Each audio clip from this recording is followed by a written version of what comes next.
татарских танцах женщина не вертится, не крутится, она все передает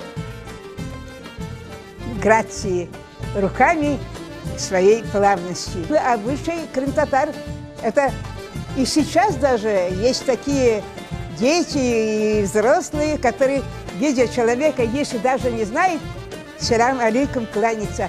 Это уважение к человеку, это увеличение его личности, понимаете? Это культура человека, и она передается в танцы. Танцы передается, потому что танцы обязательно. Он приглашает ее танцевать, например. Она благодарна, говорит, спасибо или спасибо. Это благодарность, это культура танца, это культура нашего народа.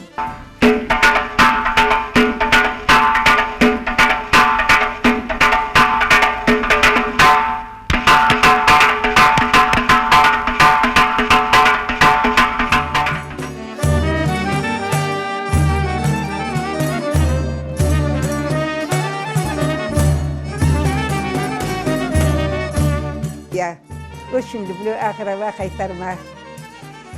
Это такая грация, это такая красота, сама музыка возвышенная.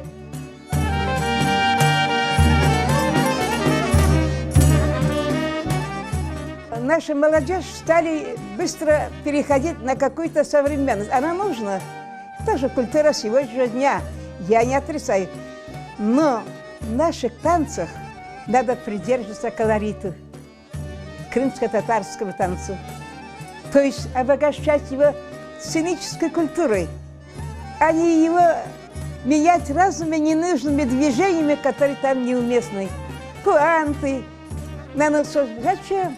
В татарских танцах никаких пуантов быть не может. Надо делать, но где надо узнать? Ахрава Хайтарма не надо его ставить.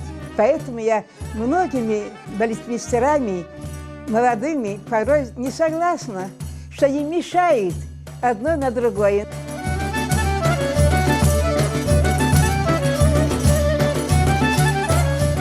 Конечно, я уже работать, как раньше работала, быть руководителем, содержать ансамбль, и без конца я не состою. Но сделать программу, сказать, что нужно, куда это поставить, это я пока еще хорошо знаю. Я с удовольствием делала, помогла бы тем людям, которые в этом нуждаются. А как же иначе? Я должна это, я бросила все, приехала ради того, чтобы оставила хоть что-то для своего народа.